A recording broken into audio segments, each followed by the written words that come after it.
예, 저희가 오늘은 데살로니가전서 이제 네 번째 시간입니다. 그래서 2장 저희가 1절부터 12절을 지난 시간에 살펴봤는데, 이제 지난 시간엔 이상적인 좀 사역, 본이 되는 사역에 초점을 맞춰서 살펴봤습니다. 오늘은 다시 2장 1절부터 6절을 살펴보는데, 이제 사역자가 하지 말아야 될 것들, 이런 관점으로 다시 6절을 좀 간단하게 살펴보도록 하겠습니다.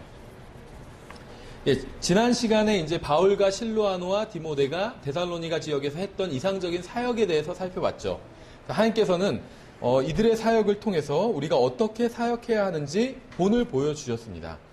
성경은 사도나 목사나 복음 전도자뿐만 아니라 구원받은 모든 사람들이 사역자라고 부르고 있어요. 그래서 여러분들이 사역자에 대한 말씀을 보시면, 물론 이제 1차적으로 교회에서 어떤 전임 사역하는 목사나 복음 전도자나 이런 사람들에게 1차적으로 해당되는 것이라고 볼 수는 있겠죠. 하지만 성경에서는 예수님을 믿고 구원받은 모든 사람이 사역자라고 부르고 있습니다. 그래서 사역자에 대한 말씀을 물론 목사에게도 1차적으로 적용을 해야겠지만 모든 성도들에게 다 적용해야 된다는 겁니다.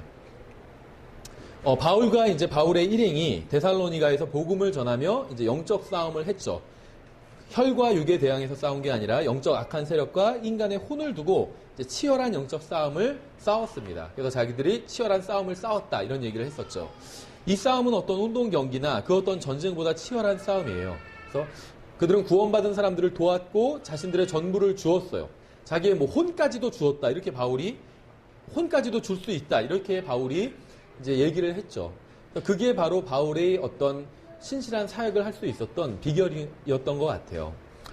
또 끊임없이 수고했고, 또 본이 되는 행동을 했고, 성도들에게 권면하고 위로하고 명령을 했습니다. 예, 이러한 것들이 이제 데살로니가 지역에서 사도 바울이 한 이제 본이 되는 사역이었습니다.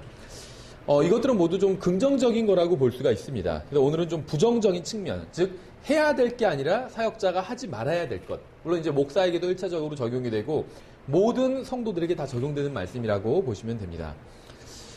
그래서 오늘은 이제 이 사도 바울이 데살로니가 지역에서 하지 않은 것들이 무엇인지 저희가 좀 살펴보도록 하겠습니다.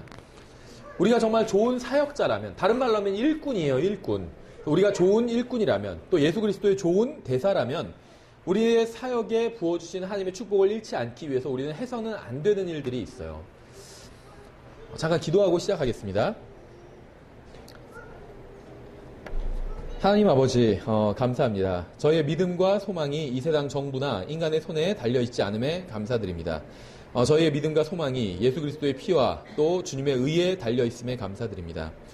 주님께서 저희의 반석이 되어주셔서 감사드립니다. 이 약한 시기에 저희가 맡겨진 임무를 잊지 않도록 도와주시기 원합니다. 어둠 속에 있는 이 세상 사람들에게 빛을 비출 수 있도록 도와주시기 원합니다. 저희가 오늘 하나님의 말씀을 읽고 연구할 때 주님의 말씀을 바르게 깨달아 알고 또 이 말씀을 통해 온전히 변화될 수 있도록 도와주시기 원합니다. 예수님의 이름으로 기도드렸습니다. 아멘. 먼저 2장 1절부터 6절까지 한번 쭉 읽어보고 그리고 이제 한 절씩 다시 좀 살펴보도록 하겠습니다. 2장 보시면 데살로니가전서 2장 1절, 형제들아 우리가 너희에게 들어간 것이 헛되지 아니한 줄을 너희 자신이 아나니 너희가 아는 바와 같이 우리가 전에 빌립보에서 고난을 당하고 또 치욕을 당한 뒤에도 많은 싸움을 싸우며 하나님의 복음을 너희에게 말하려고 우리 하나님 안에서 담대하였노라. 이 내용은 이제 사도행전에 나오죠. 우리의 권면은 속임수나 부정함에서 나지 아니하였고 간사함으로 한 것도 아니었노라. 다만 우리는 하나님의 허락을 받아 복음을 위탁받은 대로 말하노니 이것은 사람들을 기쁘게 하려 함이 아니오 오직 우리의 마음을 시험하시는 하나님을 기쁘게 하려 함이라. 너희가 아는 바와 같이 우리가 어떤 때에도 아첨하는 말들이나 탐욕의 탈을 사용하지 아니하였나니 하나님께서 증인이시니라. 우리가 그리스도의 사도로서 부담을 줄 수도 있었으나, 경제적인 부담 얘기하는 거겠죠. 너희에게서든지 다른 사람에게서든지 우리가 사람들에게서 영광을 구하지 아니하였고, 전임 사역자가 교회의 경제적인 부담을, 경제적인 어떤 도움을 받는 게 잘못된 건 아니겠죠. 하지만 반대로 이렇게 사도 바울처럼 아무런 경제적인 도움을 받지 않는 것도 또 성경적이라고, 또 본이 되는 그런 일이라고 할 수 있을 겁니다. 어떤 독립침례교회가 많이 있는데, 이제 저희가 이제 아까 말씀드린 것처럼 성경적인 것을 한번 그대로 해보기 위해서 독립순례교회를 한다 이렇게 말씀을 드렸잖아요. 그런데 좀 안타까운 건 모든 교회의 헌법이 다 잘못됐다는 건 아닙니다. 저희는 교회 헌법은 없어요. 그냥 성경이 저희의 헌법이라고 생각을 합니다. 근데 이제 교회 헌법을 만드시는 분들이 있어요. 그런데 아무래도 인간이 만들다 보니까 그 안에 이제 잘못된 것들도 많이 들어가 있더라고요. 그래서 제가 아는 어떤 특정한 교회를 비판하고자 함은 아닌데 좀 너무 어떻게 보면 성경에서 명확히 말씀하고 있지 않고 오히려 성경에서 말씀하시는 걸 반대로 하면서 너무 융통성이 없게 하는 분들이 있더라고요. 무슨 말이냐면 예를 들면 어떤 교회에선 목사는 절대로 일을 하면 안 된다. 그러니까 다른 이제 돈을 벌기 위한 다른 일을 하면 절대로 안 된다. 이렇게 정해놨어요.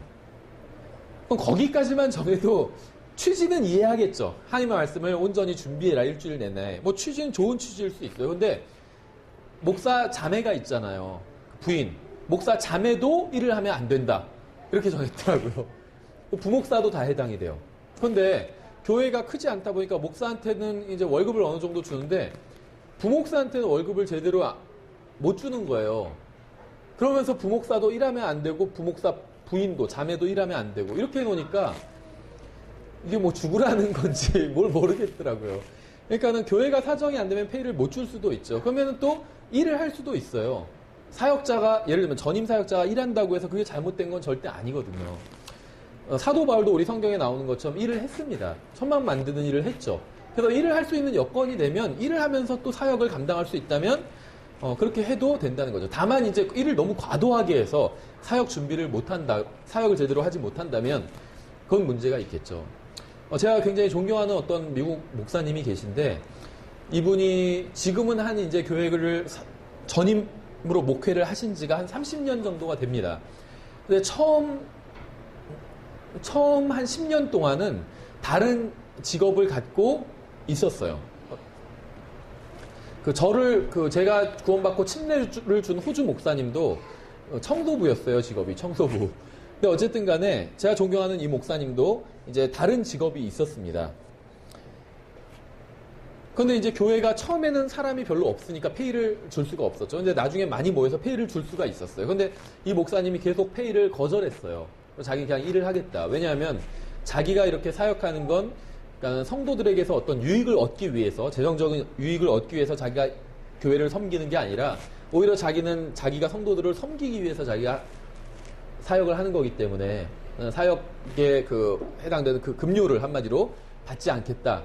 이렇게 거절을 했습니다.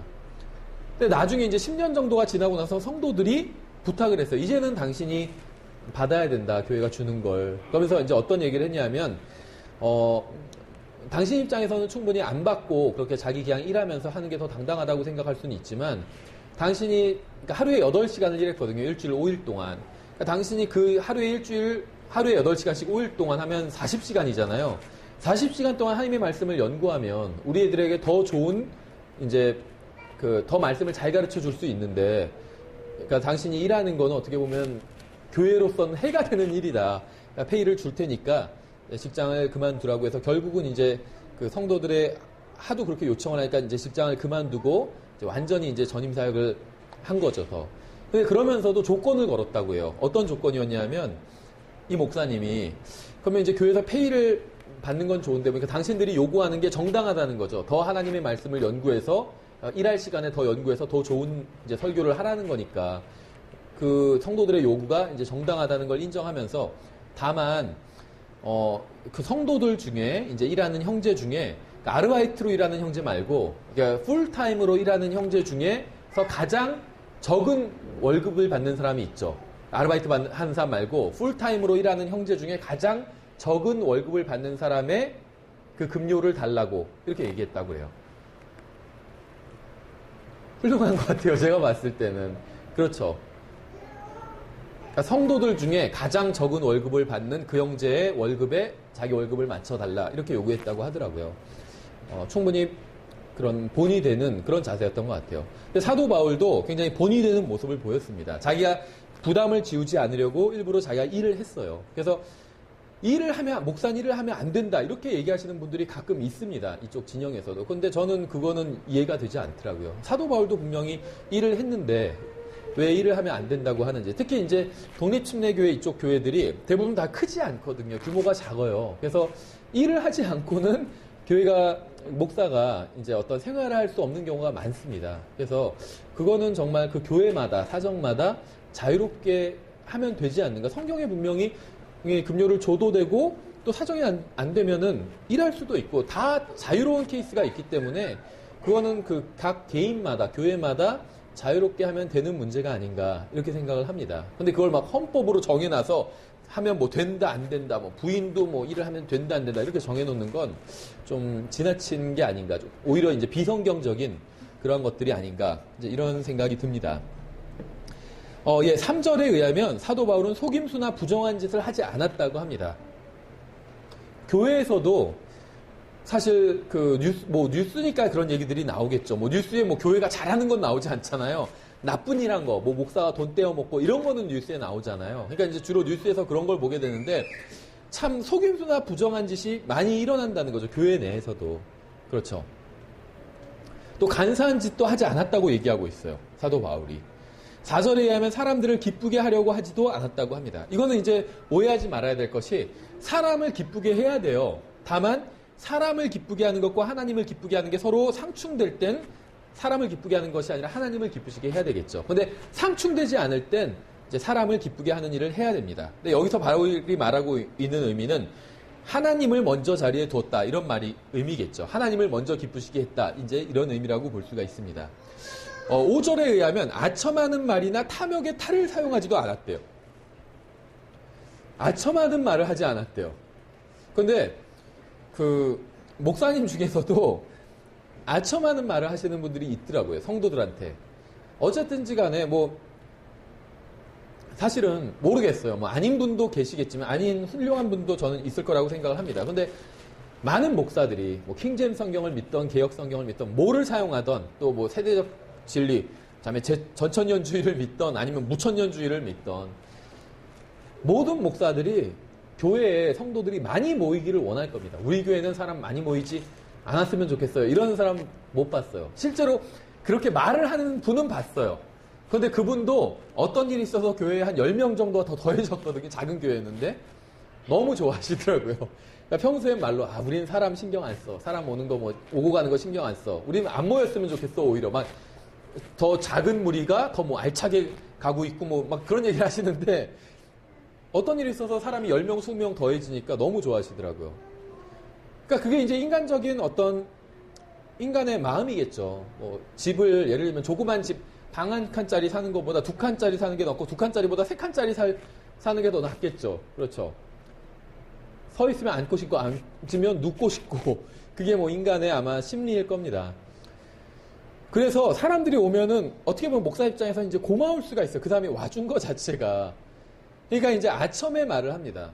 그래서 제가 예전에 이제 잠깐 다니던 교회도 목사님이 성도들한테 너무 아첨의 말을 많이 하시는 거예요. 여러분처럼 훌륭한 성도는 이 세상에 없습니다. 막 그러면서 여러분 정말 대단합니다 하면서. 그래서 이제 자기 자랑도 해요.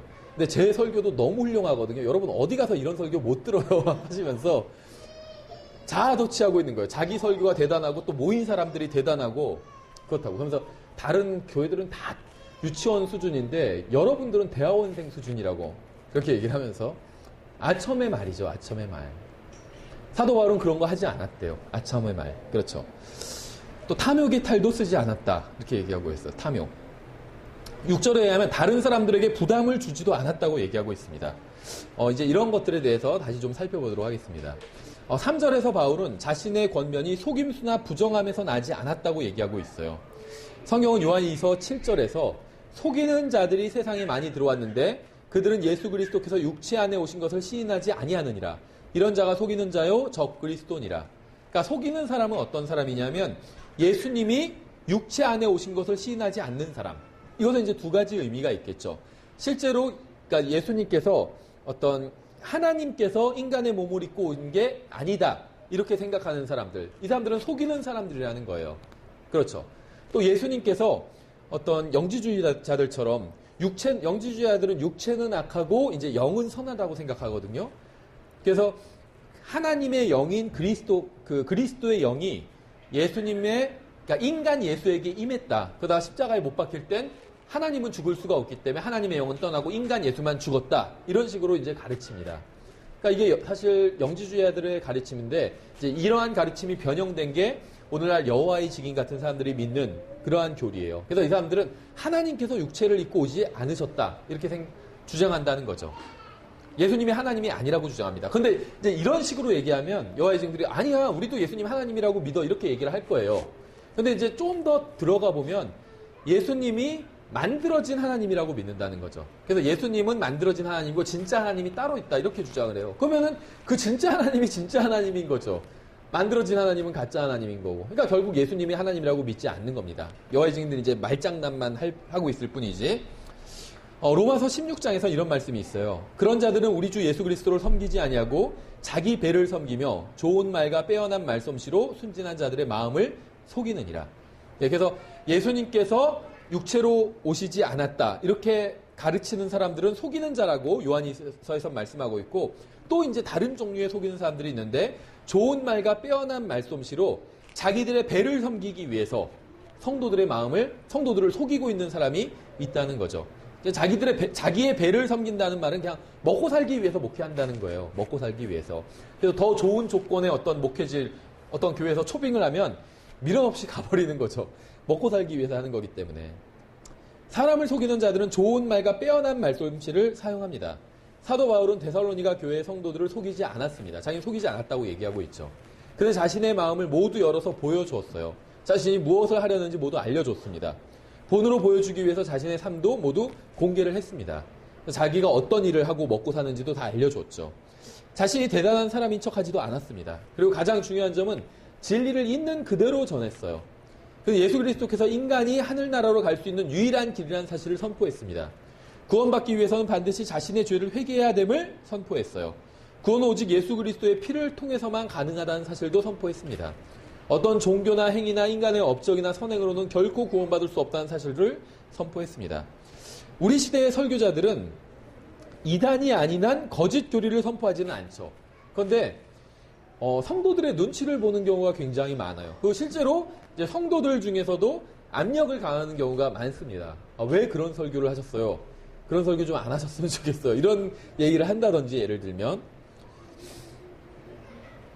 그래서 예를 들면 뭐 이단이 아닌 한은 이단 교리를 가르치진 않겠죠. 거짓 교리를 가르치진 않겠죠. 근데 문제는 뭐냐면 진리를 그대로 선포하지 않는다는 거예요. 사람들이 듣고 싶어하지 않는 진리는 선포하지 않는다는 겁니다.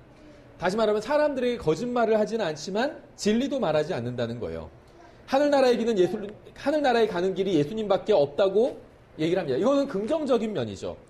하지만 하늘나라에 가고 싶으면 영적 기도를 따라하면 된다. 그러니까 쉬운 복음을 전하는 거예요. 하지만 이런 식으로 복음을 전하는 것은 속임수에 지나지 않는다는 겁니다. 그런 식으로 하늘나라에 갈 수 없기 때문에 먼저 자신의 죄를 회개하고 그 다음에 예수 그리스도의 피와 처녀탄생과 십자가와 죽음과 부활을 믿어야 돼요. 그러니까 예수님을 믿고 하늘나라에 가는 것, 이건 긍정적인 면이죠. 근데 이걸로 다가 아니라는 겁니다.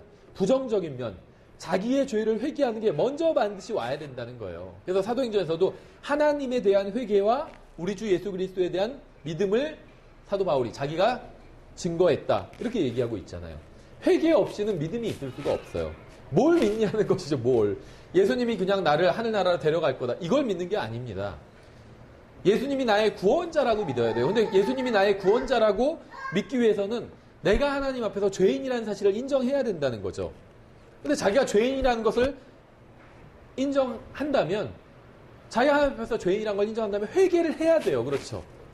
그러니까 회개 없이 믿을 수는 없다는 거예요. 그냥 다짜고짜 그냥 영접기도 하게 시키고, 그럼 그 사람이 구원받게 되는 것이 아니라는 겁니다. 제가 예전에도 말씀드린 적이 있었던 것 같은데, 제가 오래전에 이제 한 20년 정도 됐어요. 오래전에 병원에 입원했던 적이 있는데, 이제 정형외과 병동에 입원을 했어요. 그러니까 정형외과 환자들은 이게 뭐 심각한 상태에 있지는 않거든요. 대부분 이제 처음에 사고 났을 때 심각한 상태지만 이제 수술을 하고 회복되고 있으면 대부분 다 이제 살만합니다. 한마디로. 다른 병동에 있는 환자보다는. 그래서 심심해해요. 굉장히 정형외과 환자들이. 그래서 이제 그 병원에 복음을 전하러 가면 정형외과 병동을 주로 가는 게 좋아요. 다른 데는 너무 지금 지금 그 고통당하고 있는 사람들한테 뭐 얘기를 해봐야 그 사람들이 뭐 들을 수가 없겠죠. 정형외과 환자들은 팔이나 다리 이런 데가 문제가 있어서 입원해 있지만 정신은 멀쩡하고 나머지는 다 활동을 잘한다는 거예요. 그래서 이제 정형외과 병동에 입원해 있었는데 하루 어떤 교회에서 왔어요. 그래서 복음을 전하려나 보다 이렇게 생각을 했는데 잠깐만 시간을 내주실 수 있으시겠어요? 그러더니 뭐 작은 뭐 먹을 것 같은 거 선물도 주면서 저한테 한 건 아니고 바로 옆에 누워 있었던 사람한테 한 건데 제가 잠깐 기도해 드릴게요. 갑자기 이러는 거예요. 그러더니 영접 기도를 막 하는 거예요. 그러니까 복음을 전하지도 않았어요. 갑자기 영접 기도를 막 해요. 하나님 오늘 이 혼을 저에게 주셔서 감사드립니다. 이 혼을 뭐 아버지의 자녀 삼아 주셔서 감사드립니다. 막 이런 식으로 기도를 하고 아멘 하고 끝내는 거예요. 그러면서 이제 하나님의 자녀가 됐다고 이러고 가는 거예요. 그러니까 너무 저는 그때 이제 저도 성경을 잘 몰랐지만 너무 황당하더라고요. 저게 저래서 될 게 아닌데 그 사람은 또 벙찐 거예요. 그냥 아픈 자기 입장에서 자기를 위해서 기도해 준다니까 하라고 했는데 하나님의 자녀가 됐다고 그러고 막 그런 얘기를 하니까 그렇죠. 그러니까 막 긍정적인 얘기만 하고 영접 기도라는 게 한마디로 한때 유행을 해가지고 앞에서 뭐 하나님은 뭐 사랑입니다 막 이런 류의 교회 홍보 전도지 있잖아요. 좋은 얘기만 잔뜩 써 있는 거. 뒤에 가서 영접 기도가 있어요. 그러니까 앞에서는 뭐 죄인이다, 뭐 죄의 삭습모다 이런 얘기 전혀 없고 좋은 얘기만 있어요. 하나님께서 당신을 사랑하시고 당신에게 뭐 가능성이 있고 막 좋은 얘기만 있다가 뒤에 가서 영접 기도가 딱 있는 거예요. 그러면서 이 기도를 따라하면 당신은 구원받는다. 영접 기도 자체가 문제는 사실 아닙니다. 엄밀하게 보면 영접 기도는 나쁜 거다 이렇게 얘기할 수는 없어요. 근데 이제 영접 기도라는 건 성경에 나오진 않아요. 그렇죠? 예수님을 믿는 순간 영접 기도를 반드시 해야 된다. 이런 말은 성경에 없어요. 오히려 마음으로 믿으면 구원받는다고 했어요. 그렇죠. 물론 입으로 시인하면 좋겠지만 마음과 입은 하나거든요. 마음에 가득하게 입으로 나오기 때문에. 예를 들면 말을 하지 못하는 예를 들면 장애인이에요. 벙어리예요. 그러면 그 사람 영접기도 말로 못하니까는 구원받지 못하느냐, 입으로 시인하지 못하니까 구원받지 못하느냐, 그 얘기가 아니거든요. 마음으로 믿으면 구원받아요. 그렇죠. 그러니까 예수님 믿는 사람 손 드세요. 손 들죠. 그럼 나오세요. 나와서 영접기도 막 시키고 그래요. 그게 나쁘다는 건 아닌데 믿는 사람 믿는다고 손 들었을 때 그 이전에 이미 구원받았어요. 그렇죠. 앞으로 영접기도 하러 나오기 이전에 이미 사실 구원받았어요. 믿었기 때문에 마음으로 믿으면 구원받은 거예요. 근데 성경엔 영접기도가 나오지 않아요. 근데 그럼 영접기도가 어디서 온 거냐면 누가복음에서 나오는 그 죄인의 기도에서 왔어요. 하나님 죄인인 저를 불쌍히 여겨주시옵소서 하면서 그 성전에 기도하러 올라갔다가 하나님을 쳐다보지도 못하고 기도한 그 죄인의 기도가 나오잖아요. 그 기도에서 이제 유래한 거거든요, 영접기도가.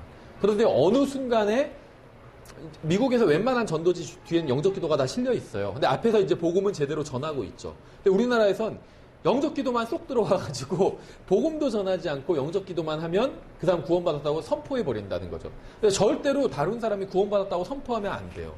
왜냐면 그 사람이 구원받았는지 아닌지는 그 사람과 하나님만 알아요. 그렇죠. 그래서 우리는 누가 이제 당신 구원받았어요. 이렇게 선포하면 절대로 안 된다는 거예요. 그럼 어떻게 해야 되냐면 그 사람한테 복음이 무엇인지 알려주고 그걸 믿으면 구원받은 거다. 진실하게 이렇게 믿었다면 구원받은 거다. 이렇게 얘기할 수 있겠죠. 근데 당신은 구원받았다. 당신 구원받지 않았다. 이런 식으로 함부로 선포할 수는 없다는 겁니다. 그렇죠. 왜냐면 구원받은 그 사람 자신만 알기 때문에. 그 사람이 만약에 진실하게 믿지 않았다면 어떻게 할 거예요? 근데 그 다음은 자기는 그냥 진실하게 믿지는 않았는데 이 사람이 지금 이 목사가 내가 구원받았다고 선포하니까 난 구원받았나 보다 하고 자기는 구원받았다고 생각하고 교회 다니는 사람들도 있어요. 전혀 구원받지 않았는데. 그래서 다른 사람이 함부로 구원받았다고 선포할 수는 없다는 거죠. 예전에 자꾸 자기가 구원받았는지 묻는 분들이 있었어요. 저한테. 상담을 하자고 해서 이제 상담을 하는데 자기가 구원받았냐고. 그래서 그걸 제가 어떻게 하냐고. 그건 아무도 모른다고. 다만 이제 복음을 다시 얘기해 줬어요. 이렇게 예수님께서 나의 죄 값을 치르기 위해서 십자가 위에서 다 죽으시고 묻히시고 또 부활하셨다. 예수님만이 유일한 개인자의 정말 나의 개인의 구원자가 된다. 이 사실을 믿으면 구원받게 된다. 믿냐고. 그러니까 믿는다고 하더라고요. 그럼 구원받은 거라고. 믿었으면. 어떤 특정한 사람이 구원받았다는 게 아니라 그 사실을 믿으면 구원받게 된다는 거죠. 그 어떤 특정한 사람이 구원받았는지 아닌지는 몰라요. 뭐 조지 부시는 구원받았을까요? 하고 우리나라에서 어떤 분들 뭐 예를 들면 이명박 대통령 싫어하는 사람 중엔 이명박 대통령 정말 구원받았을까? 이렇게 묻는데 그걸 어떻게 아냐는 거죠. 그건 그분과 하나님과의 관계지 우리는 몰라요. 누가 구원받았는지 아닌지는. 그렇죠. 예. 그래서 부정적인 얘기는 안 하려고 그래요. 먼저 죄를 회개해야 된다. 이런 부정적인 얘기는 안 하려고 합니다. 긍정적인 얘기, 하나님의 자녀가 되는 얘기, 이런 얘기만 하려고 한다는 거죠. 이것도 일종의 속임수라는 거예요. 그러니까 전체를 다 말해주지 않으면 이건 속이는 겁니다. 다 말해줘야 돼요. 복음은 긍정적인 부분도 있어요, 분명히. 그래서 복음, 기쁜 소식이겠죠. 하지만 부정적인 얘기도 있습니다. 먼저 회개해야 돼요, 반드시. 회개하지 않고는 구원받을 수가 없어요. 그렇죠. 심지어 뭐 나중에 다시 죄를 짓는다 할지라도 그 순간만큼은 회개해야 돼요.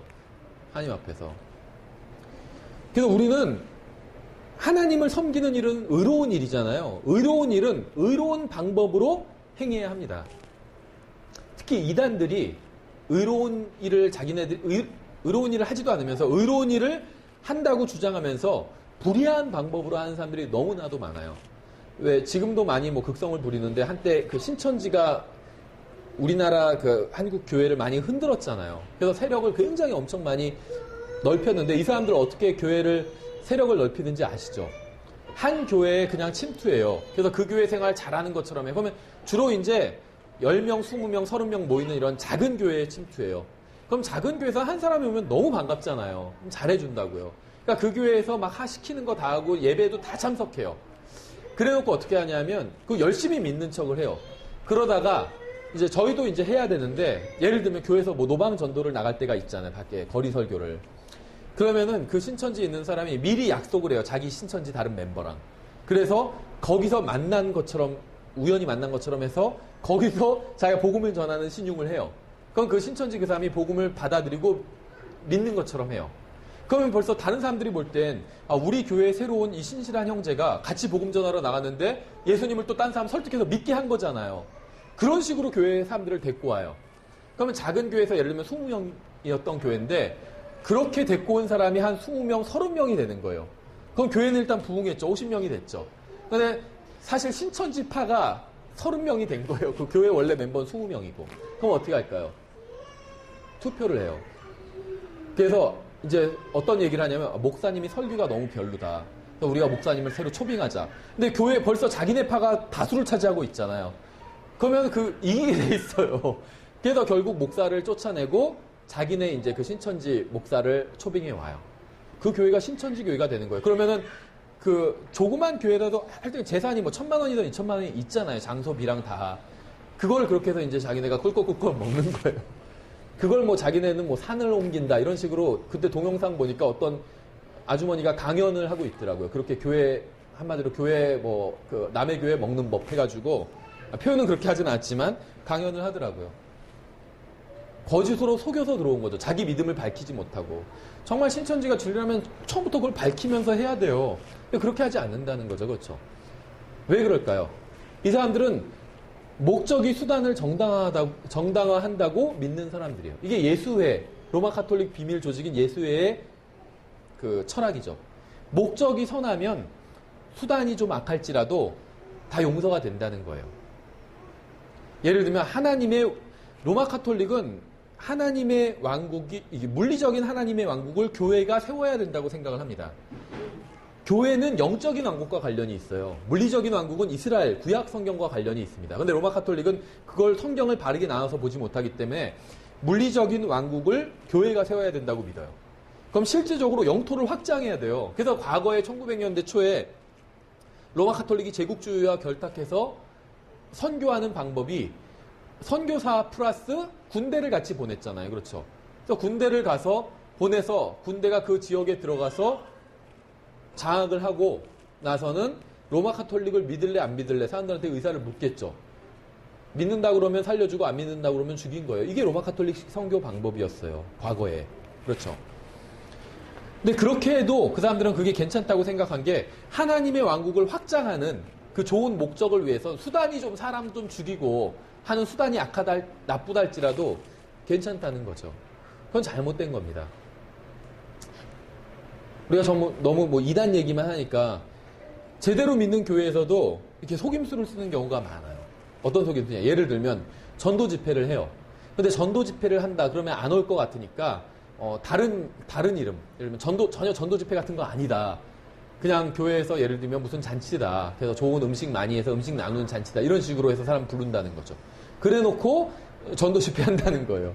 그럼 온 사람이 기분이 나쁘겠죠. 예전에 교회에서도 그런 적이 있었어요.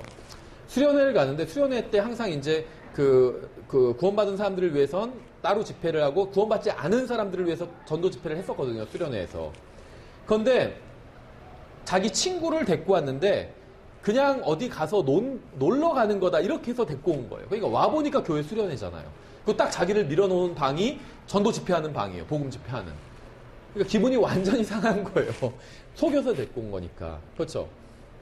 근데 공교롭게도 제가 거기를 맡는 책임자였어요. 그래서 이제 사과를 했어요. 그분한테는. 워낙 정말 사람의 혼이 너무나도 중요한 문제이기 때문에 저렇게 한 건데 사실 이게 옳은 건 아니다. 그래서 사과를 하고 만약에 듣기 싫으면 얘기하지 않겠다. 근데 만약에 한번 왜 저 사람이 저렇게까지 해서라도 당신을 이렇게 데리고 왔는지 그 이유가 궁금하면 내가 1시간만 시간을 주면 얘기를 해주겠다. 이렇게 해서 이제 대충 얘기를 했었습니다. 그것도 속인 거죠. 전도 집회는 그냥 전도 집회라고 해야 됩니다. 그렇죠. 또 그 복음 설교하면서 목사들이 많이 속이는 게 뭔지 아세요? 복음을 다 전해요, 이제. 그럼 이제 눈 감으라고 하는 시간이 있죠. 눈 감으라고 합니다. 그리고 이제 이제 복음을 쭉 다시 전해요. 그러면서 지금 이 순간 예수 그리스도를 믿을 사람은 다 고개 숙이시고 눈 감으시고 지금 이 순간 예수님을 구원자로 영접할 사람은 손 드십시오. 딱 이렇게 해요. 그럼 사람들이 실제 그렇게 하고 싶어도 손을 들까 말까 하는 사람들이 있잖아요. 그 손을 들게끔 격려하기 위해서 아무도 손 안 들었는데 예, 저기 한 분 손 든 거 봤습니다. 예, 저기도 손 드신 거 봤습니다. 이런 식으로 얘기를 한다는 거죠. 거짓말하는 거예요. 사람들이 손을 들게끔 격려하기 위해서 한다고 하지만 그 목적은 좋을지 몰라도 그 방법이 거짓된 방법이라는 거죠. 성경에서는 악은 어떤 모양이라도 취하지 말라고 했거든요. 하면 안 된다는 겁니다. 거짓말은. 그렇죠. 선의의 거짓말 이런 건 없어요. 거짓말은 그냥 거짓말인 거예요. 어떤 분들은 그래요. 그래도 성경에서 거짓말을 하는 게 나오고 또 하나님께서 그거를 예를 들면 바로 벌 주시지 않는 게 나오지 않냐. 예를 들면 라합이 거짓말을 했죠. 정탐꾼들이 들어왔을 때 숨겨줬잖아요. 근데 정탐꾼들 있냐고 하니까 벌써 가서 어디를 갔다. 니네가 빨리 너가 가면 따라잡을 수 있겠다. 추격한 군대한테는 거짓말을 했잖아요. 이게 선한 걸까요? 악한 걸까요? 잘 모르겠죠. 거짓말이에요. 거짓말은 거짓말이에요. 그렇죠. 다만 하나님께서는 그때 그 순간에 그냥 넘어가 주셨을 뿐입니다. 그러면 하나님께서 넘어가 주셨으니까 괜찮은 거 아니냐? 우리가 죄 질 때마다 하나님께서 즉각 벌하시나요? 그렇지 않아요. 즉각 벌하시지 않는다는 거죠. 넘어가실 때가 되게 많아요. 하나님께서는 아합은 이방 가나안, 정말 동성연애가 만연하던 그 가나안 지역에 살던 여인이었어요. 그것도 또 창녀였다고 성경은 나와요. 어떤 사람들은 자꾸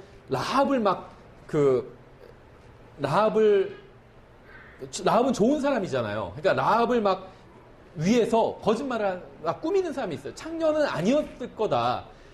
그럼 뭐냐 하니까 창녀들의 집에 같이 사는 사람이었을 거다. 막 이런 식으로 주석이 있는 주석들도 있어요. 근데 그럴 필요 없어요. 창녀는 창녀예요. 창녀였어요. 그런데 복음을 믿고 한마디로 복음을 받아들여서 구원받은 거예요. 하나님 믿고. 그렇죠? 그러니까 라합은 이방 여인이었고 동성연애가 만연하던 지역에 살던 이방 여인이었고 창녀였어요.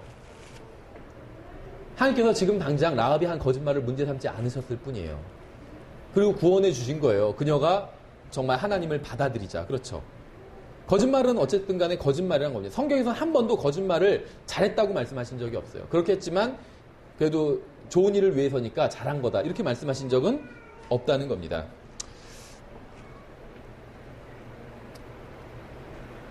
목사들이 거짓말을 많이 해요. 처음에 이제 예수님을 믿게 하기 위해서 마치 예수님을 믿으면 좋은 일이 막 생길 것처럼 거짓말을 한다는 거죠. 근데 사도 바울은 그러지 않았다는 겁니다.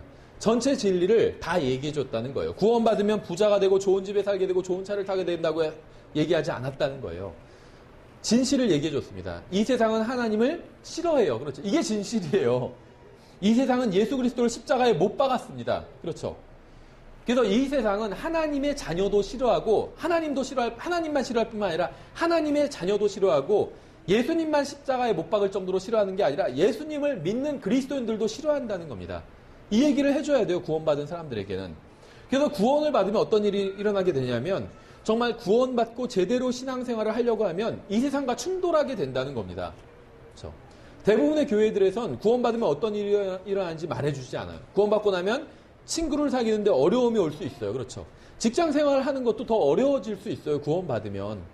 회식하고 막 이러는데 분위기 깨잖아요. 그렇죠. 또 가정에 문제가 생길 수도 있어요. 집에서 부인이 싫어할 수도 있고 남편이 싫어할 수도 있고 부모님이 싫어할 수도 있습니다. 구원받았다고 해서 이 세상에서 겪던 모든 문제가 사라진 게 아니라 오히려 그 반대가 된다는 거예요. 이제 문제가 생기게 된다는 겁니다. 구원받고 하나님의 뜻대로 살게 되면 문제가 생기게 된다는 거예요. 그렇죠? 구원받으면 이 세상에서는 이제 진짜 문제가 생기게 됩니다. 구원받으면 부모님이 기뻐하는 것은 예외적인 경우예요. 먼저 구원받은 부모님일 경우에만 기뻐하게 된다는 거죠. 누군가 구원받으면 가족이 기뻐하는 게 아니라 오히려 반대하는 경우가 훨씬 더 많다는 겁니다. 우리는 복음과 진리를 전할 때 정직하게 해야 합니다. 하늘나라에 가는 길은 오직 하나밖에 없어요. 그건 예수 그리스도의 피를 통한 길이죠. 이 길을 제외하고는 하늘나라에 갈 수 있는 길이 전혀 없습니다. 복음을 받아들이게 하기 위해서 사실을 있는 그대로 말해주지 않는 것은 복음을 제대로 전한 게 아닙니다. 부정적인 것은 빼고 긍정적인 것만 얘기해주는 것은 복음을 전한 게 아니에요. 인간에게 긍정적인 얘기만 들은 사람이 가는 곳은 하늘나라가 아닌 지옥입니다. 복음을 전하기 위해서 차가워지거나 잔인해지거나 상대방의 기분을 나쁘게 해야만 하는 것은 아닙니다. 우리는 따뜻한 마음으로 복음을 전해야 돼요. 하지만 상대방에게 부정적인 진리를 전한 것을 결코 잊어서는 안 됩니다. 죄와 지옥과 심판과 대속과 피에 대한 진리를 전하되 따뜻한 마음으로 전해야 된다는 거죠. 구원은 받고 싶지만 죄는 버리고 싶지 않다는 사람들이 있습니다. 사실 최근에도 그런 분을 만난 적이 있어요. 구원은 분명히 받았고 킹제임 성경도 믿는 분이고 굉장히 또 열심도 있어요. 어느 정도. 그런데 자기가 짓고 있는 죄, 술을 마시는 거였는데 그거는 포기하고 싶은 마음이 없는 거예요. 별로. 모르겠어요. 그분 마음을 제가 모르지만 제가 봤을 땐 구원받는 게 중요하니까 죄는 그대로 범해도 된다는 것은 복음이 아닙니다. 회개 없는 구원은 없기 때문에 술과 담배를 끊어야만 구원받는 건 아니지만 구원받기는 원하지만 술과 담배를 절대로 끊지 않은 채 구원받고 싶다고 생각하는 사람들은 구원받을 수 없어요. 무슨 말인지 아시겠어요? 술, 담배를 하는 사람도 구원받을 수 있습니다. 하지만 나는 절대로 술, 담배를 끊지는 않을 거야. 예를 들면 아니면 그게 아니라 다른 죄라도 나 절대로 죄를 버리진 않을 거야 라고 생각하는 사람이 구원받을 수는 없다는 거예요. 구원받는 순간은 회개를 해야 한다는 겁니다. 나중에 육신이 연약해서 다시 죄를 짓게 되고 죄에 돌이키게 될 지언정 구원받는 순간은 회개를 해야 된다는 거예요. 반드시 회개가 있어야 구원받게 된다는 겁니다. 하나님께서는 죄를 용납하시는 분이 아닙니다. 회개하지 않은 사람이 믿는다고 해서 구원받을 수 있는 게 아니에요. 회개하지 않고도 구원받을 수 있다고 가르치는 것은 사람들을 속이는 것에 불과합니다. 하나님께서는 회개하지 않는 사람을 받아주지 않으세요. 회개하지 않으면 용서할 수 없기 때문에 어떻게 회개하지 않는 사람을 용서하실 수 있겠어요? 그렇죠? 생각해 보세요. 어떤 사람이 저에게 잘못을 했어요. 근데 그 다음에 저한테 용서를 구하지도 않는데 제가 용서할 방법이 있을까요? 용서할 수 없어요. 오히려 제가 용서했다고 하면 그 사람은 기분 나빠할 수도 있어요. 난 용서를 구하지도 않는데 네가 뭔데? 그래 내가 너한테 잘못하긴 했지만 난 너한테 용서를 구한 적도 없는데 네가 뭔데 나를 용서하고 말고 하냐? 난 너한테 용서받고 싶지 않아. 이럴 수도 있잖아요. 그렇죠? 기본적으로 용서란 상대방이 용서를 구하면 용서를 해줄 수가 있는 거예요. 그렇죠? 회개하는 게 용서를 구하는 겁니다. 회개하지 않으면 용서할 수 없어요. 저를 받아달라고, 죄인이지만 저를 받아달라고, 그래야지 받아줄 수가 있는 거죠. 구원받는 게 중요하기 때문에 죄를 버리는 것은 뒤로 미루고 먼저 구원부터 받게 하겠다는 것은 옳지 않은 겁니다. 이건 속임수예요. 회개하지 않아도 영적 기도만 하면 구원해준다는 말은 성경에 없습니다. 복음을 전하기 위해서는 부정적인 이야기를 먼저 할 수밖에 없어요. 예수님께서는 우리의 죄로 인해 죽으셨습니다. 이것이 출발점이에요. 죄 얘기를 하지 않고는 복음을 전할 수 없습니다. 예수님께서는 우리의 죄로 인해 죽으시고 나서 묻히시고 3일 후에 부활하셨어요. 우리의 죄로 인한 죽음이 먼저 있고 나서 부활이 있는 거죠. 죽음이 있어야 부활이 있어요. 나쁜 것을 먼저 이야기해줘야 돼. 회개를 먼저 하라고 해야지 그 다음에 복음을 전할 수 있어요. 회개하기 싫다고 그러면 그 사람한테 복음을 전할 수 없다는 겁니다. 부정적인 이야기를 먼저 하지 않고 긍정적인 이야기만을 한다면 그건 복음을 전한 게 아니라 사람들을 속이는 것에 불과하다는 겁니다. 만약 구원받은 사람들에게 그들의 죄에 대한 이야기를 하지 않으면 그것은 복음을 전한 게 아니에요. 예수님께서는 우리가 이 세상에서 좀 더 나은 삶을 살게 하기 위해서 십자가 위에서 죽은 게 아닙니다. 어떤 퍼즐의 마지막 조각을 맞추기 위해서 죽으신 것도 아니에요. 예수님께서 십자가 위에서 죽으신 이유는 우리의 인생이 완전히 죄로 얼룩져 엉망진창이 되었기 때문입니다. 우리의 죄값을 완전히 갚기 위해서 십자가 위에서 죽으신 거예요. 우리를 죄로부터 구원하기 위해서 십자가 위에서 죽으신 것입니다. 따라서 복음을 전하면서 죄에 대한 이야기를 하지 않는 건 복음을 전하는 게 아니에요. 3절에 보시면 우리의 권면은 속임수나 부정함에서 나지 아니하였고 감사함으로 간사함으로 한 것도 아니었노라. 하지 않은 것을 사도 바울이 이제 얘기하고 있어요. 그래서 사역자들은 이런 것을 하면 안 된다는 이야기를 지금 저희가 하고 있는 것입니다. 하나님께서는 정한 것, 깨끗한 것에 관심이 많으세요. 구약성경 레위기를 보시면 정한 것이 있고 부정한 것이 있고 계속 그런 걸 나누시는 걸 볼 수가 있죠.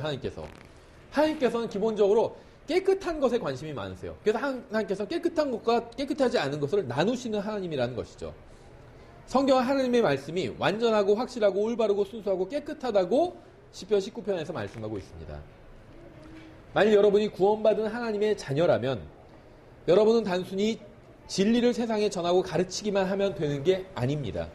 여러분은 진리대로 살아야 돼요. 그래서 하나님의 말씀을 통해 깨끗해진다는 게 무엇인지를 세상에 보여줘야 됩니다. 여러분은 직장에서 가장 정직하고 깨끗하고 순수하고 의롭고 거룩한 사람이 되어야 돼요. 여러분이 구원받아 다시 태어난 하나님의 자녀라면 여러분은 여러분 주위에서 가장 정직하고 의롭고 순결한 사람이 되어야 합니다. 여러분은 깨끗해져야 됩니다.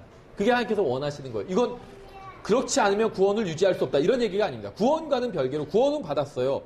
구원을 받았다면 이제 깨끗한 삶을 살아야 된다는 거예요. 그것이 하나님께서 원하시는 삶이라는 겁니다. 부정한 게 아니라 깨끗한 삶. 의롭게 살아야 돼요. 바르게 살아야 돼요. 하나님과 사람들의 눈앞에서 거룩하게 살아야 됩니다. 우리는 하나님의 사역자로서, 모든 그리스도인들이 하나님의 사역자로서 모든 속임수와 부정함과 간사함을 버려야 합니다. 하나님의 사역을 가장 크게 망치는 것은 하나님의 자녀들의 깨끗하지 못한 삶이에요. 더럽고 탐욕스러운 삶을 사는 사역자처럼 주님의 사역을 망치고 방해하는 것은 또 없을 겁니다. 작은 노력이 반죽 전체를 부풀어 오르게 하는 것처럼 타락한 사역자 하나가 전체 그리스도의 몸을 욕되게 한다는 거죠. 모든 사람은 하나님의 심판을 받을 겁니다. 구원받지 못한 사람들은 큰 양자 심판석에서 심판받을 것이고 구원받은 사람들은 그리스도의 심판석에서 심판을 받게 됩니다. 심판을 받을 때에는 각자 자신에 대해 회개 보고를 하게 된다고 성경 말씀하고 있어요. 우리는 다른 사람이나 다른 교회를 판단할 필요가 없습니다. 그래도 저 사람보단 내가 낫지 않나 이렇게 판단할 필요도 없다는 거예요. 그래도 저 사람 다니는 교회보단 내가 더 나은 교회 다니지 않나 이렇게 판단할 필요도 없다는 겁니다. 하나님께서는 우리에게 다른 사람이나 다른 교회에 대해서 묻지 않으실 거예요. 우리는 이 세상을 살아가는 동안 자신을 판단해야 됩니다. 자신으로 인해서 그리스도의 복음이 방해를 받고 다른 사람이 예수님께 나오는데 걸림돌이 되지 않는지 판단해야 합니다. 자신의 깨끗하지 못한 삶으로 인해서 그리스도의 몸 전체가 비난을 받지는 않는지 판단해 봐야 됩니다. 목사가 자신의 아내가 아닌 여자와 함께 다른 여자와 함께 차를 타는 게 잘못된 일일까요? 목사가 다른 여자와 함께 차를 둘이 타는 게 잘못된 일은 아니지만 다른 사람의 오해를 살 수 있는 일은 아예 하지 않는 게 좋다는 거죠. 목사가 젊은 여자랑 만나요, 따로. 그게 잘못된 건 아니죠. 그런데 오해를 살 수 있다면 안 하는 게 낫다는 거예요. 그렇죠. 깨끗해 보이지 않는 일은 아예 하지 않는 게 좋다는 겁니다. 생각해보세요. 목사가 길에 떨어진 맥주병이 있어요. 그래서 그걸 주워서 내가 집에 가서 버려야겠다 이렇게 생각해서 그걸 주웠어요. 그럼 그건 잘못한 일은 아니죠. 근데 오해를 불러일으킬 수는 있잖아요. 어떤 사람이 보고 저 사람 내가 알기에 저 교회 목사인데 왜 맥주병을 갖고 있지? 이렇게 생각할 수 있다는 거죠. 그러니까 깨끗한 삶의 간증을 망칠 수 있는 건 그것이 잘못된 일이 아니라 할지라도 아예 하지 않는 게 좋다는 겁니다. 바울은 자신이 모든 일을 할 자유가 있지만 모든 일이 다 다른 사람들을 세워주는 것은 아니라고, 유익을 주는 것은 아니라고 말했습니다. 다른 사람의 유익을 위해서는 해도 되는 일도 하지 않겠다고 한 거예요. 그렇죠. 여러분은 하나님의 자녀로서 그리스도인으로서 깨끗한 삶을 살아야 합니다. 하지만 단순히 깨끗한 삶을 사는 것으로는 충분하지 않아요. 이 세상이 기대하는 만큼 깨끗한 삶을 살아야 됩니다. 그래야지 여러분이 정상적인 그리스도의 대사로서의 활동을 할 수가 있다는 거죠. 이 세상은 그리스도인들에 대해서 높은 도덕 기준을 가지고 있어요. 이 세상은 여러분과 같은 교회에 다니는 사람들보다 훨씬 더 높은 도덕 기준을 여러분에게 요구합니다. 바울은 자신이 속이는 자도 아니고 부정한 자도 아니라고 얘기했습니다. 우리는 하나님의 자녀로서 하나님과 사람들의 눈앞에서 깨끗하고 순결하고 바르고 의롭고 정직하고 거룩한 삶을 살아야 돼요. 여러분이 세상 사람들에게 복음을 전해서 그들을 그리스도께로 얻어오기 위해서는 세상 사람들의 기대를 능가하는 삶을 살아야 된다는 겁니다. 3절에서 바울은 자신에게 간사함이 없다고 얘기했어요. 간사하다는 건 교묘하게 상대를 속이는 게 간사한 겁니다. 그러니까 간사하게 말한다는 건 예를 들면 거짓말을 하지는 않지만 진실을 다 말하지도 않는 거예요. 예전에 클린턴이 그렇게 얘기했죠. 예를 들면 그 여자를 성추행했냐, 아니면 뭐 그 여자와 비서와 성관계를 가졌냐 이렇게 물으니까 부인하면서, 예를 들면 부인하지 않고 그 대답은 피하면서 뭐 부적절한 관계였다 이런 식으로 얘기하죠. 부적절한 관계가 뭘까요? 폭넓게 그냥 얘기한 거예요. 그렇죠? 이게 간사한 거예요. 그 질문에 대해서 정확히 답은 안 해요. 그래놓고 뭐 부적절한 행위를 자기가 했어요. 그러면 부적절한 행위를 하지 않은 사람은 누가 있겠어요? 그렇죠? 거기서 궁금했던 건 그게 아니었어요.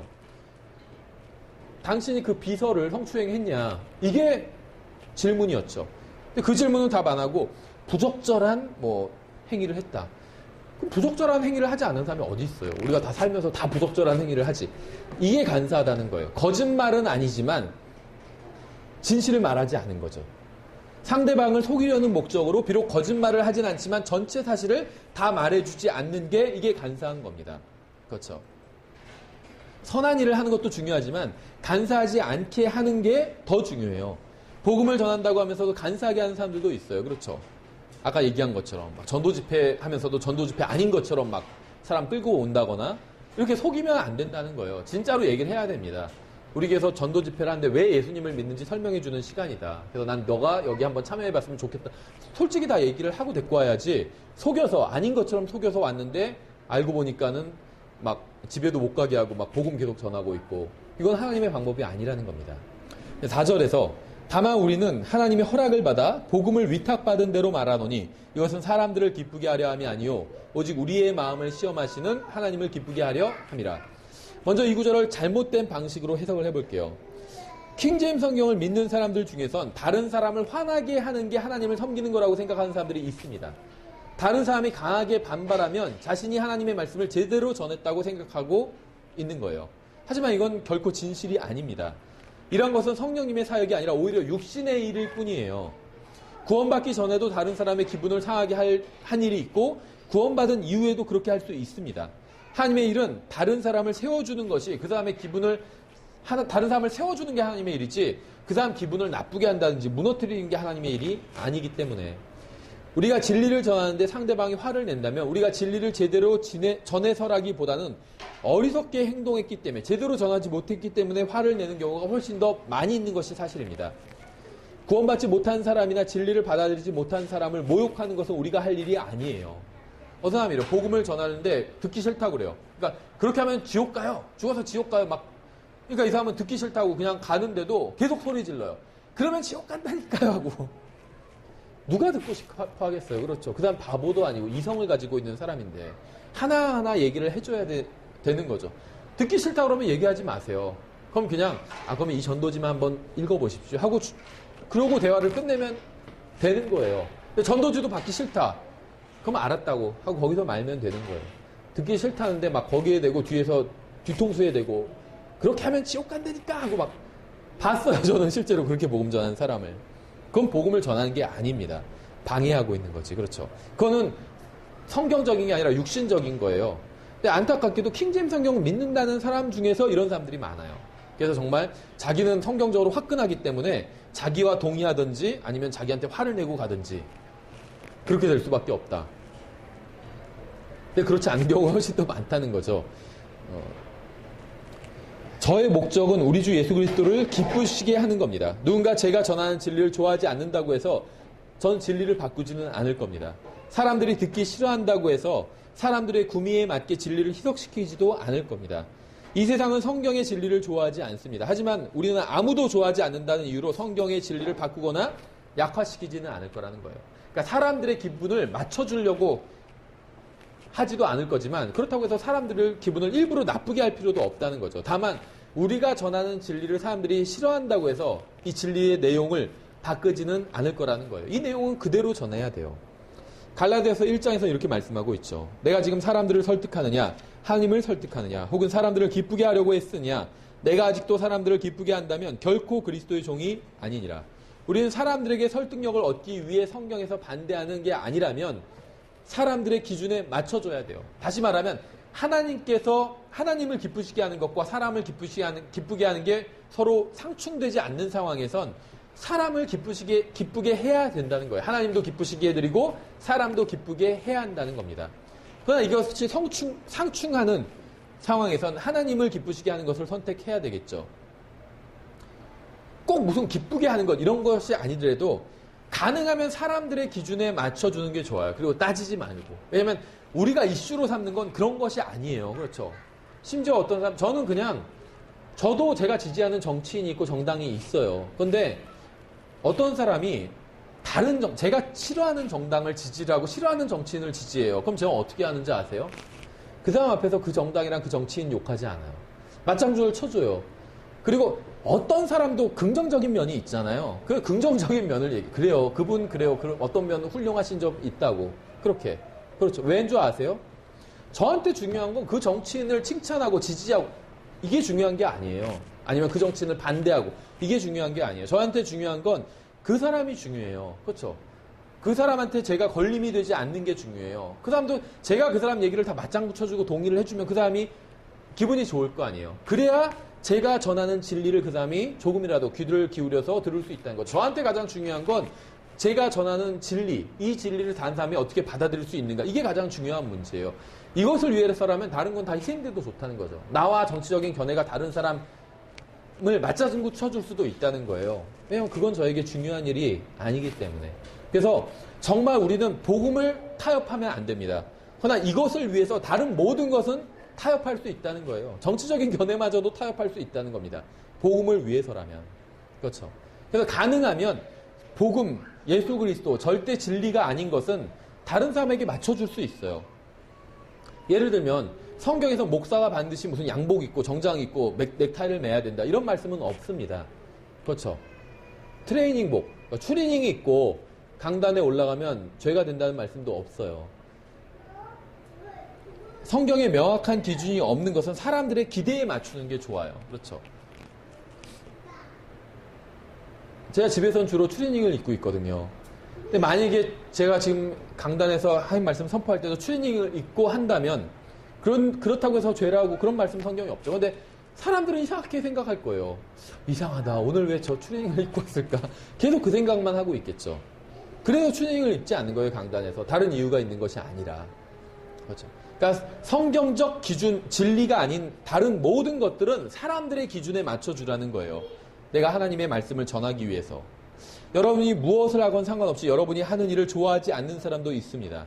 대부분의 경우 그런 사람들은 하나님을 섬기고 있지 않는 사람들이에요. 자신은 아무것도 하지 않으면서 다른 사람이 하나님을 섬기는 것을 지적하고 비난하고 비판하기만 한 사람들이 있는 것이죠. 그럼 어쩔 수 없어요. 그것은. 그렇죠. 사도행전 5장에선 이렇게 되어 있어요. 27절에 그들이 사도들을 끌어다가 공회 앞에 세우니 대제사장이 그들에게 물어 이르되 너희가 이 이름으로 가르치지 말라고 우리가 너희에게 엄히 명령하지 아니하였느냐. 그런데 보라 너희가 너희 교리를 예루살렘에 가득하게 하였으며 또한 이 사람의 피를 우리에게 돌리고자 하는도다. 예전에 자기들에게 돌리라고 그렇게 했죠 빌라도한테. 근데 지금 와가지고 또 우리에게 왜 돌리냐 이런 얘기하고 있어요. 어쨌든 간에 이에 베드로와 다른 사도들이 응답하여 이르되 우리가 사람들보다 하나님께 순종하는 것이 마땅하니라. 이게 절대 기준이 되어야 되겠죠. 하나님과 사람을 모두 기쁘게 할 수 있다면 그렇게 해야 합니다. 하지만 하나님을 기쁘시게 하지 못하게 한다면 사람들에게 복종할 수는 없다는 거예요. 사람들은 다니엘이 하나님께 기도하는 것을 방해하려고 했습니다. 기도 못하게 하려고 했어요. 그래서 막 좋은 계획까지 세워서 왕에게 건의까지 했죠. 하지만 다니엘은 사람들을 기쁘게 하는 것보다 하나님을 기쁘시게 하는 것을 택했습니다. 다니엘은 하나님을 기쁘시게 하는 것이라면 사람들이 어떻게 생각하든 상관하지 않았어요. 사람들의 비유를 거스리지 않기 위해서 창문을 닫고 숨어서 기도하지 않았어요. 사람들이 내가 기도하는 거 싫어하니까 그냥 숨어서 속으로만 해야겠다. 이렇게 생각하지 않았다는 거예요. 공개적으로 했습니다. 그렇죠. 베드로도 마찬가지예요. 예수 그리스도의 이름으로 가르치는 것은 사람들을 기쁘게 하지 않았지만 하나님을 기쁘게 했기 때문에 베드로는 계속해서 예수 그리스도의 이름으로 가르친 겁니다. 우리는 하나님을 기쁘시게 해야 합니다. 그러나 주의할 점이 있어요. 우리가 하나님을 기쁘시게 하는 일을 한다고 해서 하나님께서 이 세상에서의 안전을 보장해 주시거나 우리를 어려움에서 건져내지는 않으신다는 겁니다. 신약의 그리스도인들은 그래요. 구약에는 하나님을 기쁘시게 하면 하나님께서 어려움에서 건져주셨죠. 다니엘도 그랬고 다니엘의 세 친구들도 마찬가지였어요. 다 사자굴 또 풀무불에서 용광로에서 건져주셨습니다. 근데 신약에선 더 이상 그렇게 하지는 않으신다는 거예요. 예외적으로 그러신 경우도 있지만 그렇게 하지 않으시는 경우가 훨씬 더 많다는 거죠. 베드로는 하나님을 기쁘시게 하기 위해서 예수님을 선포했지만 매를 맞았어요. 아까 제가 사도행전 5장을 읽었죠. 5장 27절을 읽었어요. 그런데 나중에 40절에서 베드로가 매를 맞게 돼요. 매를 때리고 풀어주게 됩니다. 바울도 하나님을 기쁘시게 하는 일을 하다가 고소를 당하고 감옥에 갇히기도 했습니다. 스데반도 하나님을 기쁘시게 하는 일을 하다가 돌에 맞아 죽었어요. 그렇죠. 이게 신약 성경에서 말씀하시는 하나님을 기쁘시게 하는 그리스도인들의 삶이에요. 하나님을 기쁘시게 하는 일을 해도 이 세상에서는 안전을 보장받거나 보상을 받지 못하지만 그리스도의 심판석에서는 모든 것이 드러나게 될 것이고 상급을 받게 될 것이고 수고가 헛되지 않았음이 입증될 겁니다. 우리는 이 세상에서의 무엇을 바라보고 주님을 섬기는 사람들이 아니에요. 우리는 영원을 믿는 사람들입니다. 우리는 그리스도의 심판석이 실제로 존재할 것을 믿어요. 그곳에서 예수님께서는 자신을 신실하게 섬겼던 사람들을 상 주실 것을 우리는 문자 기록된 그대로 믿습니다. 그렇죠. 우리는 이 세상만 바라보고 사는 사람들이 아니에요. 사도행전 4장에도 비슷한 얘기가 있어요. 18절에 그들을 불러 그들에게 예수님의 이름으로 결코 말하지도 말고 가르치지도 말라고 명령하니라. 그러나 베드로와 요한이 그들에게 응답하여 이르되 너희 말을 듣는 것이 하나님의 말씀을 듣는 것보다 하나님의 눈앞에서 옳은지 너희가 판단하라. 우리는 우리가 보고 들은 것들을 말할 수밖에 없노라 하니라. 이처럼 모든 사람들이 이루어진 그 일로 인해 하나님께 영광을 돌림으로 그들이 백성으로 인해 그들을 처벌할 방도를 찾지 못한 채 그들을 더 위협하고 가게 하니. 베드로가 한 말은 하나님께서 원하시는 일이라면 누가 반대를 할지라도 할 수밖에 없다는 의미입니다. 이 세상은 하나님의 일을 반대할 겁니다. 하지만 하나님께서 원하신다면 이 세상의 반대는 아무런 의미가 없게 된다는 거죠. 구원받았지만 세상적인 사람들도 하나님을 기쁘시게 하는 그리스도인의 사역을 반대합니다. 출애굽기 32장에 이렇게 되어 있어요. 32장에 하나님을 기쁘시게 하는 것과 사람을 기쁘게 하는 것이 충돌할 때 사람을 기쁘게 하는 것을 선택한 사람들도 있었어요. 선택한 사람이 있었어요. 출애굽기 32장에 나오죠. 22절에 아론이 이르되 내 주여 맹렬히 분노하지 마소서 당신이 이 백성을 알거니와 그들은 해악에 빠진 자들이니이다. 그들이 내게 말하기를 우리를 위해 우리 앞에 갈 신들을 만들라. 이 모세 곧 우리를 이집트 땅에서 데리고 올라온 사람에 관하여는 그가 어찌 되었는지 우리가 알지 못하노라 하기에 내가 그들에게 말하기를 누구든지 금이 있는 자는 그것을 빼라 한즉 그들이 그것을 내게 주기에 내가 그것을 불에 던졌더니 이 송아지가 나왔나이다 하니라. 이건 거짓말이죠. 아론의 말이지만 아마 여러분들 이 출애굽기 32장의 문맥이 무엇인지 아실 겁니다. 모세가 시내산에 십계명을 받으러 갔죠. 근데 백성들이 남아서 모세가 시내산에 십계명을 받으러 간 그 40일 동안 그걸 못 참고 신을 만들어 내라고 아론에게 조른 것이죠. 그러니까 아론이 가만히 보니까 백성을 기쁘게 하지 않으면 이제 큰일 날 것 같으니까 하나님을 기쁘시게 하는 것을 포기하고 하나님이 아닌 백성을 선택하게 됩니다. 그렇죠. 그런데 이 출애굽기를 보면서 한번 정말 다행스러운 점이 뭔지 아세요? 출애굽기를 보면 출애굽기에서 하나님과 모세가 동시에 분노한 적이 없다는 거예요. 백성이 죄를 지을 때 하나님께서 분노하실 때가 있죠. 그러면 어떻게 되는지 아세요? 모세가 막 말려요. 하나님 다 멸하시면 안 됩니다. 하나님께서 만약에 이 백성을 여기서 다 멸하시면 이집트 사람들이 뭐라고 하겠습니까? 백성 괜히 끌어내서 가나안 땅 줄 능력이 없으니까 그냥 광야에서 다 죽였다고 하지 않겠습니까? 하나님의 명예에 먹칠을 하는 겁니다. 절대 죽이시면 안 돼요. 이렇게 모세가 그런 논리를 내세워서 하나님을 설득하고 있죠. 반대로 모세가 화를 냈을 때도 있어요. 백성이 막 그런 걸 보고 돌판 깨버렸죠. 화가 나서. 근데 그때 또 하나님께서 진노하시지는 않았어요. 그렇죠. 만일 모세가 백성에 대해 진노할 때 하나님께서도 진노하셨다면 이스라엘 백성은 살아남지 못했을 것이고 모세의 말대로 하나님의 명성에도 흠집을 냈을 겁니다.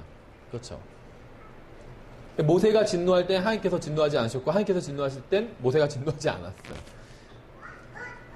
다시 데살로니가전서 2장으로 돌아가서 5절에 이렇게 되어 있습니다. 너희가 아는 바와 같이 우리가 어떤 때에도 아첨하는 말들이나 탐욕의 탈을 사용하지 아니하였나니 하나님께서 증인이시니라. 아까도 말씀드렸지만 목사가 느끼는 가장 큰 유혹 중 하나는 회중에게 아첨하는 말을 하고 싶은 거예요. 그래서 어떤 교회는 자꾸 막 그 교회에서 무슨 상을 줘요. 무슨 상 해가지고. 그래서 막 성도들에게 계속 상을 막 나눠준다는 거죠.